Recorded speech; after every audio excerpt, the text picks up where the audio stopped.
Welcome to Stories Junction. Let's begin today's story. My name's Ethan Carter, and for the better part of a decade, I believed I had a marriage that could withstand anything. Not perfect, nobody's is, but solid like a house built on firm ground. Claire and I met in our mid-20s at a mutual friend's barbecue in Portland, Oregon. She had this laugh that could light up a room, and I was hooked from the moment she spilled a beer on my shoes and apologized with a grin instead of embarrassment. We got married 3 years later, settled into a quiet life in Seattle, and for a while, it felt like we'd cracked the code to making it work.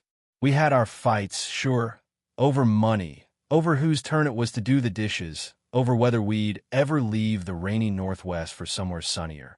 But we always found our way back to each other. At least, that's what I told myself. Looking back now, I see the truth.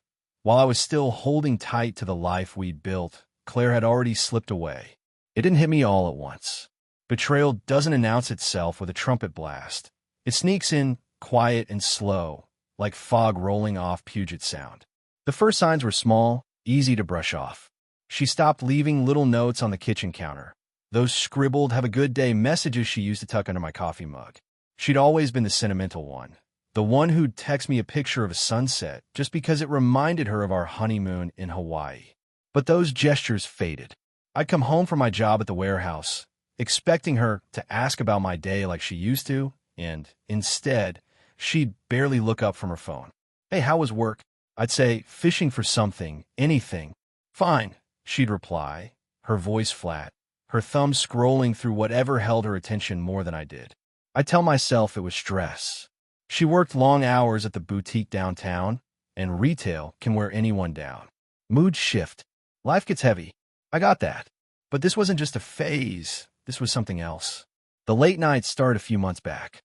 She'd breeze through the door well after dinner, her coat damp from the Seattle drizzle, and I'd be sitting on the couch, the TV muted, waiting. "Where have you been?" I'd ask, keeping my tone light, casual like it didn't gnaw at me. "Just out," she'd say, kicking off her boots, her eyes avoiding mine. "Out where?" I'd push, just a little, hoping for a real answer. She'd sigh, a sharp, irritated sound, and mutter, "Does it matter?" before disappearing into the bedroom. That was new. Claire used to be an open book. She'd tell me everything, sometimes more than I needed, every detail of a coworker's drama, every customer who'd annoyed her, every random thought that crossed her mind. Now, I was lucky to get a sentence out of her. It wasn't just distance. It was dismissal, like I'd become an inconvenience she couldn't be bothered with. Then there was the phone. That damn phone became her shadow. If she was in the kitchen chopping onions, it was propped against the cutting board. If she stepped out to grab the mail, it went with her. Late at night, I'd wake to the faint blue glow creeping from her side of the bed, her fingers tapping away under the covers. "Who are you texting?" I'd ask, my voice groggy but edged with something I couldn't hide. "Just a friend," she'd say, her tone clipped like I'd cross a line by even asking. "Which friend?" I try, keeping it soft, not wanting a fight. "Why do you care, Ethan?" she'd snap, rolling over so her back was a wall between us. That stung. We'd never been the type to keep secrets. Our phones used to sit on the counter, unlocked, no mystery, just tools for work and dumb memes we'd send each other. Now, hers was a fortress, and I was on the outside looking in. It wasn't just the phone or the late nights. It was the way she carried herself, distracted, detached, like she was somewhere else even when she was right in front of me. One evening, I caught her smiling at her screen, a soft, private smile I hadn't seen in months. Not for me, anyway. "What's so funny?" I asked, leaning over from the couch. She flipped the phone face down fast, too fast, and said, "Nothing," her voice tight. That moment stuck with me. People don't hide nothing. They hide something. By early March, I couldn't shake the feeling anymore. It was a Thursday night, the rain tapping against our apartment windows, and we were in bed, the space between us wider than the mattress itself. I stared at the ceiling, listening to her breathe, and finally turned to her. "Claire, what's going on? Why've you been acting like this?" My voice was steady, but my chest was tight. She didn't even open her eyes. Just let out a quick, sharp breath and said, "If I had something to say, I'd say it. Let me sleep, Ethan." No hesitation, no warmth, just a door slammed shut. I lay there, her words echoing, and felt the weight of it settle in. This wasn't stress or a bad mood. This was a choice. The real blow came a few days later. My buddy Josh called me while I was on lunch break, scarfing down a sandwich in my truck. "Hey man," he said, his voice low, careful. "I don't want to stir shit up, but you need to look into Claire. Saw her yesterday near Pike Place with some guy. They didn't look like just friends." My stomach dropped, the bread turning to ash in my mouth. "You sure?" I asked, already knowing the answer. "Yeah," he said. "Sorry, bro." I mumbled a thanks and hung up, staring at the dashboard. My first thought was denial. Not Claire, not my wife. There had to be an explanation. A coworker, a cousin I'd forgotten about. Something innocent. But then it all rushed in. The vague answers, the locked phone, the coldness, that smile she'd hidden. It wasn't out of nowhere. It was a pattern, and I'd been too stubborn or too scared to see it. I didn't confront her that night. I couldn't. Knowing something's wrong and proving it are two different beasts, and I needed proof, something solid, something she couldn't dodge with a sigh or a lie. Claire wasn't going to hand me the truth. I have to find it myself. Her phone was the obvious start, but she guarded it like a vault. It was always on her, tucked in her pocket, clutched in her hand, even sitting next to her in the bathroom while she showered. Once, I'd seen her tilt the screen away when I walked by, a subtle move that screamed suspicion. I needed a chance, a moment when her guard was down. I wasn't proud of it. Snooping felt wrong, dirty, but doubt like this eats you alive, and I had to know. That chance came a week later. She'd left her phone on the coffee table while she stepped into the kitchen to grab a glass of water. My pulse hammered as I reached for it, my fingers trembling. This was it. I swiped up. Locked, of course. I tried her old passcode, the one we'd both known forever. 0719, our anniversary. Incorrect. My throat tightened. She'd changed it. We'd never hidden our codes before. This wasn't a coincidence. It was a barricade. I set the phone back, my mind racing. Whatever she was hiding, she'd gone out of her way to keep me from it. That was the moment I knew. Claire wasn't just drifting. She was covering tracks. I didn't have proof yet, but I had enough. Enough to stop pretending, enough to start watching. People get careless when they think they're safe, and Claire was too comfortable. If she was stepping out, she'd slip up eventually. She'd have to. I just had to be patient, keep my eyes open, and wait for the mask to fall. Because deep down, I already knew Josh wasn't wrong. Something was off with Claire, and I was done waiting for her to tell me what it was. After that night with the locked phone, I couldn't unsee it. The wall Claire had built between us wasn't just emotional. It was deliberate. I'd spent years thinking we were a team, that whatever cracks appeared, we'd patch them together. But now, sitting in our dimly lit Seattle apartment, the hum of the fridge filling the silence, I realized I'd been holding up my end alone. Claire wasn't just distant. She was hiding something, and I wasn't going to sit there pretending anymore. I needed answers, hard evidence, something she couldn't shrug off with a sigh or a deflection. If she was cheating, I'd find out. If she wasn't, I'd deal with the guilt of doubting her later. Either way, I was done living in the dark. Her phone was my first target, but it was a fortress. She never let it out of her sight. If she was in the living room, it was in her lap, screen angled away. If she went to bed, it was under her pillow. Once, I caught her typing furiously in the bathroom. The door cracked just enough for me to see her silhouette against the light. "Everything okay?" I'd called out, testing her. "Yeah, fine," she'd replied, too quick, the door clicking shut. Normal caution doesn't look like that. Paranoia does.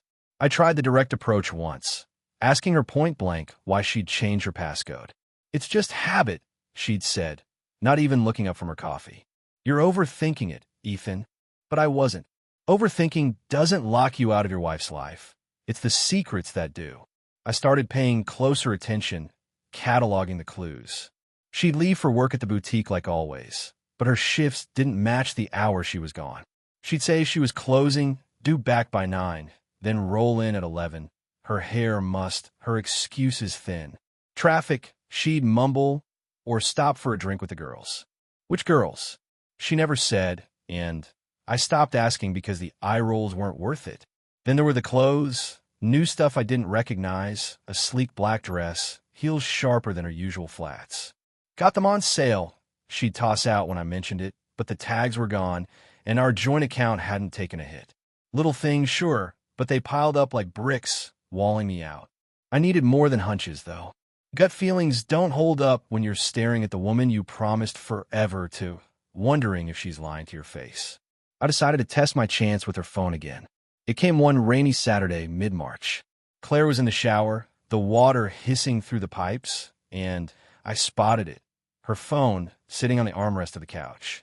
My heart thudded as I crossed the room, glancing at the bathroom door. Steam curled out from under it. I had maybe 5 minutes. I grabbed the phone, swiped up, still locked. I tried 0719 again, our anniversary, then her birthday, 0423. Nothing. My fingers hovered, sweat beading on my neck. I punched in 1234, a Hail Mary. Incorrect. The shower stopped. I set it back, exact angle, exact spot, and sank into the cushions, my pulse racing. She emerged, towel-wrapped, and scooped it up without a word. That was it, no more guessing. She'd locked me out for a reason, and I wasn't getting in without a fight. If the phone was a dead end, I'd have to get creative. People slip up, they get lazy, leave traces. Claire wasn't a mastermind. She was just good at dodging. I started tracking her patterns. She'd leave most evenings around 7, claiming errands or a quick drink. She'd take her car, a beat-up Toyota we'd bought secondhand, and be gone 2, 3 hours. I'd sit there, the TV flickering, the clock ticking, waiting for the sound of her key in the lock. One night, I couldn't take it anymore. She'd left at 6:45, her voice breezy, "Be back soon," and I decided to follow her. It wasn't a plan, just instinct. I grabbed my jacket, my keys, and slipped out 5 minutes later, keeping my truck's lights off until I hit the street. Seattle's a maze at night, all wet asphalt and glowing signs, but I knew her routes. I spotted her car 3 blocks ahead, weaving through Capitol Hill. I hung back, 2 cars between us, my hands tied on the wheel. She didn't head downtown like I'd expected. No boutique, no bar with the girls. Instead, she turned north toward Fremont, a neighborhood we rarely went to. My stomach churned. She pulled into a side street, parked outside a narrow house with a sagging porch. I eased my truck to a stop half a block away, lights off, and watched. Claire stepped out, her coat pulled tight, and walked to the door. She didn't hesitate. 3 quick knocks, like she'd done it 100 times. The door swung open, and there he was, tall, dark hair, mid-30s maybe. I didn't know him, but he knew her. He smiled, a real smile, not the tight-lipped one she gave me lately, and stepped aside. She walked in, the door clicked shut, and just like that, my wife was in another man's house. I fumbled for my phone, hands shaking, and snapped photos. The timestamp glowed, 7:12 p.m., March 18th, 2025. Her car in the driveway, her silhouette at the door, his arm brushing hers as she passed. Evidence. Proof. My chest felt like it was caving in, but I kept clicking 6 shots, 7, 8, because I knew I'd need them. I didn't storm up there, didn't pound on the door, didn't call her out. I just sat there, the engine idling, staring at that house as the rain streaked my windshield. This wasn't a friend, a coworker, a fluke. This was real, and it was happening right in front of me. She came home at 10:23 that night, her hair damp, her face calm. "Hey," she said, dropping her keys on the counter like it was nothing. "Hey." I echoed, my voice steady, my eyes on her. She didn't notice the difference, didn't see the shift in me. "Long errand," I said, testing. "Yeah, got caught up," she replied, already heading for the bedroom. "Caught up, right?" I stayed on the couch, the photos burning a hole in my pocket. I could have confronted her then, shoved the screen in her face and demanded answers, but I didn't. Not yet. Anger was there, hot and sharp, but I swallowed it. She'd deny it, twist it, make me the bad guy for even asking. I needed more, something undeniable, something that'd force her hand. The next day I called Josh. "That guy you saw her with," I said, keeping my voice low at work. "What did he look like?" Josh paused, then described him. Tall, dark hair, leather jacket. "Same guy. You okay, man?" he asked. "Not really," I said, "but I will be." I hung up and stared at my desk. The photos synced to my cloud now, safe. Claire thought she was slick, but she wasn't invisible. I'd seen her, and soon she'd know it. For now, I'd play along, let her think she was winning. She'd get comfortable, sloppy, and that's when I'd have her. I wasn't just chasing the truth anymore. I was closing in on it, and there'd be no talking her way out when I did. The photos sat heavy in my phone, a silent grenade I carried everywhere. For days after tailing Claire to that house in Fremont, I kept them close, flipping through them when she wasn't around, each image a punch to the gut. There she was, stepping into a stranger's life, smiling like she used to smile at me, back when we were us. I caught her, but it didn't feel like a victory. It felt like drowning, slow and cold, in the wreckage of what I'd thought we had. Still, I held off. Confronting her too soon would have given her room to wiggle out, some half-baked excuse about a friend or a misunderstanding. I needed her cornered, nowhere to run. So I waited, watching her glide through her Seattle apartment like nothing was wrong. Her lies so polished, I almost admired the performance. She didn't suspect a thing. That was the wild part. She'd come home late, toss her keys on the counter, and chatter about her day. Bullshit about the boutique, a rude customer, a sale on scarves, like I hadn't seen her walk into that guy's house. "How was your night?" she'd ask, her voice light, her eyes skimming past mine. "Fine," I'd say, matching her tone, letting her think I was still the clueless husband buying her stories. Inside, though, I was boiling. Not just at her, but at myself, for how long I'd let this drag on, for every time I'd swallowed her vague answers instead of pushing harder. No more. I'd seen enough, and I wasn't going to let her play me for a fool any longer. The chance came on a Wednesday night, March 26th, 2025. Rain hammered the windows, a typical Seattle downpour, and Claire was sprawled on the couch, scrolling her phone, that damn glow lighting her face. I'd been at the kitchen table, nursing a beer, rehearsing what I'd say. The photos were backed up, my resolve locked in. I couldn't keep living this half-life, tiptoeing around the truth. It was time. I set the bottle down, the clink loud against the silence, and walked over. "Claire," I said, my voice calm but firm. "Sit up. We need to talk." She glanced up, eyebrows raised like I'd interrupted something important. "What's up?" she said, but there was an edge there, a flicker of wariness. She sat up anyway, arms crossed, phone still in her lap. I took a deep breath, steadying myself. "I know what's going on," I said, locking eyes with her. "I've seen it. You need to end it, whatever this is, or we're done." No yelling, no threats, just the facts, cold and clear. Her face shifted, a frown creasing her forehead. "What are you talking about?" she said, her tone flat, rehearsed. "There's nothing going on, Ethan." I'd expected that. Denial was her go-to. I didn't blink, just pulled my phone from my pocket, opened the gallery, and turned the screen toward her. There they were, her Toyota in the driveway, her knocking on that door, that guy letting her in. Time-stamped, crystal clear. "Explain this," I said, my voice steady though my chest was tight. She stared at the photos, and, for a split second, just one, I saw it, a flash of panic, her eyes widening, her breath catching. She was caught. But then like a switch flipped, it vanished. The guilt melted into something else. Anger, sharp and hot. She shoved the phone back at me, scoffing. "You followed me?" she snapped, her voice rising. "That's insane, Ethan. You're stalking me now? What's wrong with you?" I felt my jaw tighten, but I didn't bite. She wasn't sorry, wasn't ashamed. She was pissed I'd dare to catch her. "Don't flip this," I said, keeping it level. "I trusted you, and you've been lying." "Who is he?" She laughed, a bitter, cutting sound. "You don't trust me, obviously. You're the one sneaking around, taking pictures like some creep." That hit me, harder than I'd expected. She was twisting it, painting me as the villain for finding out. I exhaled slow, nodding to myself. "Okay," I said, standing up. "Got it." I didn't argue, didn't shout. What was the point? She'd made her choice, and it wasn't me. I turned and walked to the bedroom, her voice trailing after me. "You're ridiculous, Ethan." But I tuned it out. I'd said what I needed to. The ball was in her court, and she'd lobbed it right back with venom. Fine. If she wanted to dig in, I'd dig deeper. The next few days were a ghost town in our own home. We moved around each other like strangers, no small talk, no fake smiles, just silence, thick and heavy.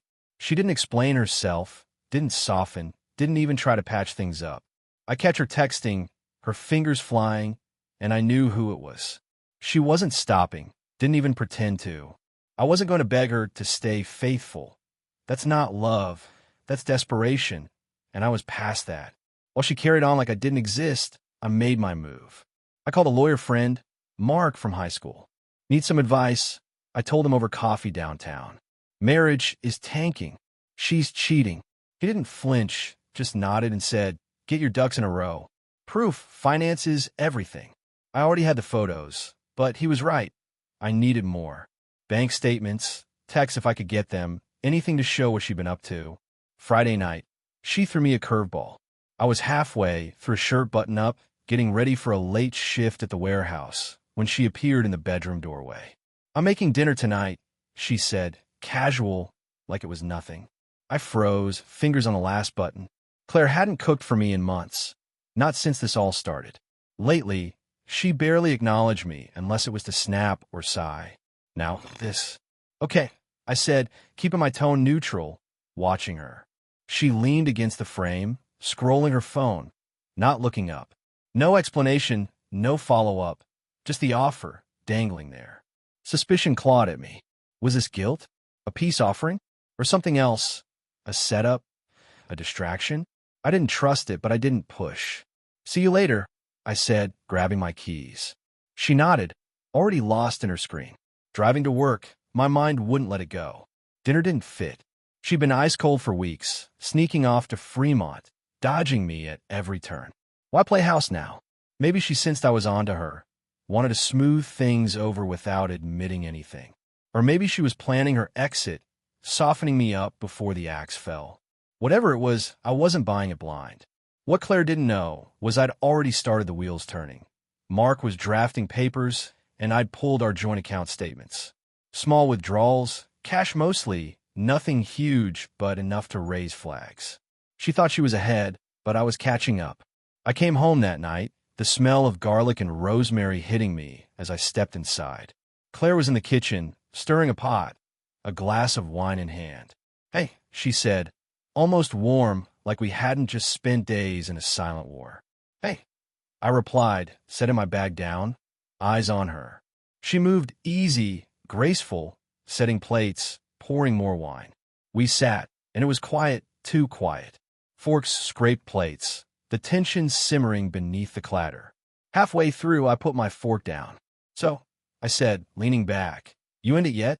She didn't flinch, just smirked like she'd been waiting. In what? She said, sipping her wine. You know what? I shot back, calm but firm. She set the glass down, leaned forward and looked me dead in the eye.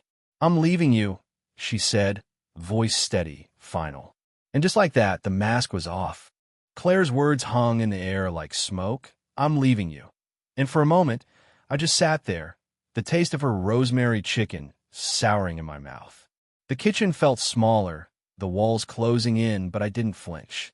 A year ago, those words would have gutted me, sent me scrambling to fix whatever I'd done wrong. Now they felt like a release, an overdue full stop to a sentence I'd been rewriting in my head for months. I exhaled slow, almost laughing at how calm I was, and met her smirk with a smile of my own.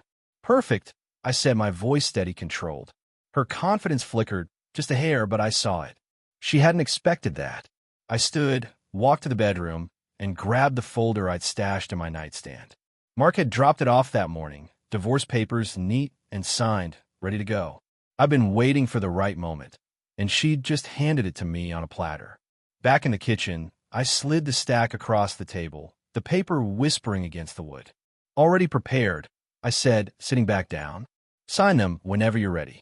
Her eyes darted to the folder, then to me, searching for a crack, anger, desperation, something she could twist.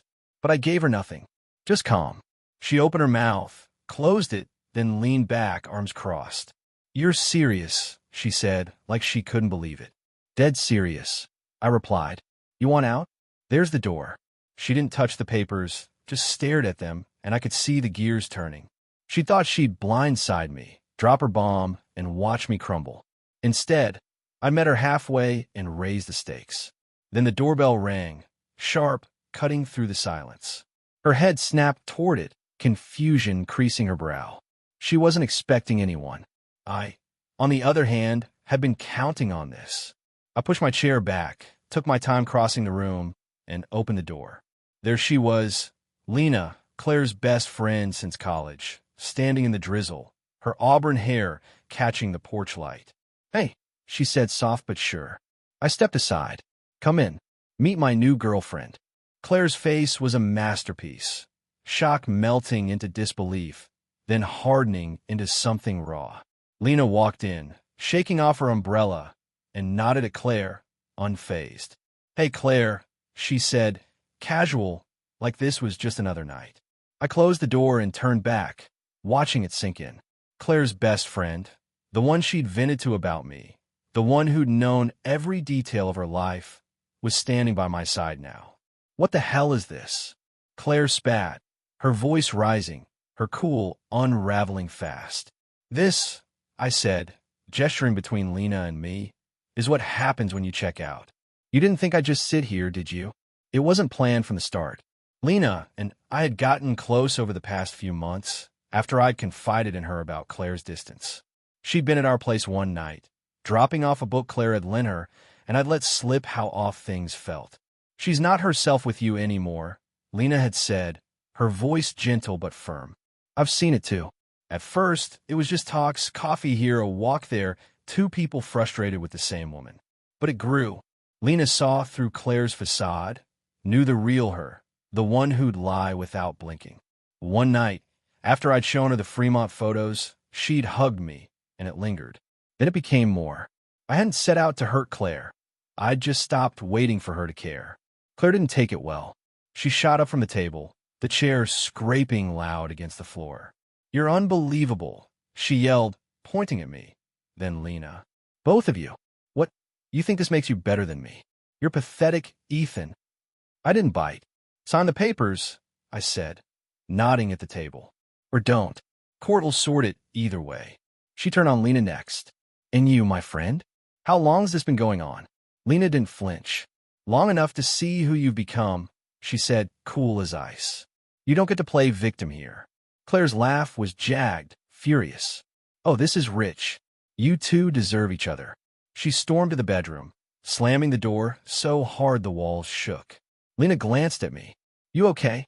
she asked low. "Yeah," I said, though my chest was tight. "Just glad it's out." We sat on the couch, the papers still on the table, untouched.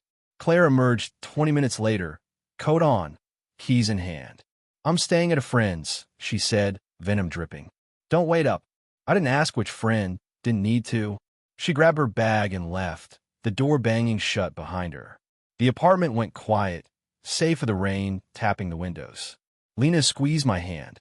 "She'll fight dirty," she warned. "I know," I said. "Let her try." The next week was a standoff. Claire came back the next day, acting like nothing happened, making coffee, scrolling her phone, living around me like a ghost. She didn't sign the papers, didn't mention Lena, just let the tension fester. I didn't push. I'd said my piece. The move was hers. But I wasn't idle. Mark had the photos, the statements, $200 here, $150 there, cash pulls from our account that lined up with her errands. Enough to suggest she'd been funding something or someone. I kept my distance, worked my shifts, met Lena for quiet dinners. Claire could pretend all she wanted. I was done playing along. Then she flipped the script. One morning, as I was leaving for work, she cornered me by the door. "I don't want this to get ugly," she said, her voice softer, almost pleading. "We can figure it out, Ethan. I'll stop seeing him." I studied her wide eyes, her hands fidgeting. It was a good act, but I'd seen the real her. "Too late," I said, brushing past. "Papers are on the table." Her face hardened. "You'll regret this," she muttered. "Maybe," I said, stepping out. "But I doubt it." She didn't let it go. A week later, I got a call from Mark. "She's lawyered up," he said. "Says you're controlling." Isolated her, made her miserable. Wants half of everything. I laughed, bitter. She's got nothing, I said. I've got proof. Mark paused. She's claiming emotional abuse. Says you stalked her, drove her to it. It's messy, man. I gripped the phone, anger flaring. Let her try, I said. I've got the truth. He sighed. Hope it's enough. Get ready. She's coming hard. I hung up, staring out at the Seattle skyline from my truck. Claire wasn't just leaving, she was swinging. Fine. I'd swung first with Lena, and I'd swing again in court if I had to. She thought she could rewrite this, make me the bad guy. But I had the photos, the money trail, and Lena's word. She'd underestimated me, and that was her mistake. I wasn't crumbling, I was fighting, and I'd make sure she felt every move. Claire didn't just fight, she went nuclear. After that morning by the door, her soft plea turned into a war cry, and she came at me with everything she had. The divorce papers I'd left on the table sat and signed for days, a taunt, until Mark called me again. She's filed her own, he said, his voice tight. Claims you're the reason the marriage tanked. Controlling, paranoid, emotionally abusive. Wants the apartment, half your savings, alimony. Says she's been trapped for years. I stood in the warehouse break room, the hum of forklifts in the background, and laughed, a dry, hollow sound. Trap, I said. She's been sneaking off to Fremont, spending our money on some guy. And I'm a trap? Mark didn't laugh. She's good, Ethan. Court might buy it if we don't hit back hard. I'd known she'd play dirty. Lena had warned me, but this was next level. Claire wasn't just leaving. She wanted to bury me, take everything I'd worked for, and walk away clean. I hung up, my hands shaking, and pulled up the photos again. Her car, that house, that guy's smile, they were my lifeline now. I met Mark the next day at his office downtown, the Seattle skyline gray and blurred through the rain-streaked window. I handed over everything. The pictures, the bank statements with those sneaky cash pulls, even a few screenshots Lena had nabbed from Claire's social media, vague posts about freedom and new beginnings that lined up with her late nights. This enough? I asked. Mark flipped through it, nodding slow. It's solid. She'll spin her story, but this cuts through the bullshit. Let's go. Court was a circus. Claire sat across the room, her lawyer, a slick guy in a tailored suit, painting her as a victim. She took the stand, eyes misty, voice trembling just enough to sell it. He was obsessive, she said. Followed me, accused me of things I didn't do. I felt suffocated, like I couldn't breathe. She dabbed her eyes, and I saw a few heads in the gallery tilt, buying it. Her lawyer leaned into it, called my photos stalking, said I'd driven her to seek comfort elsewhere. I sat there, jaw tight, as she rewrote our life into a sob story. She even threw in a fake fight, claiming I'd yelled at her over a spilled glass of wine years ago, made her feel worthless. It never happened, but lies don't need truth. They just need conviction. When my turn came, I let the evidence talk. Mark laid it out clean. The timestamps on the photos, the withdrawals, $1, 200 over 3 months, all cash, all matching her errands. He showed texts I'd managed to screenshot from her phone one night when she'd left it unlocked by mistake. Flirty, coded messages to Jay, promising soon. No name, but the dates lined up with Fremont. Then Lena testified. She didn't hesitate. Claire bragged about it, she said, voice steady. Told me she was seeing someone, said Ethan was too boring to notice. She didn't care. Claire's face went white, her lawyer scrambling, but the damage was done. The judge didn't blink, just watched, pen moving across his notes. The emotional toll was my ace. Mark argued hard. Months of her lies, the gaslighting, the way she'd made me doubt myself. He thought he was losing his mind. Mark said, pointing at me.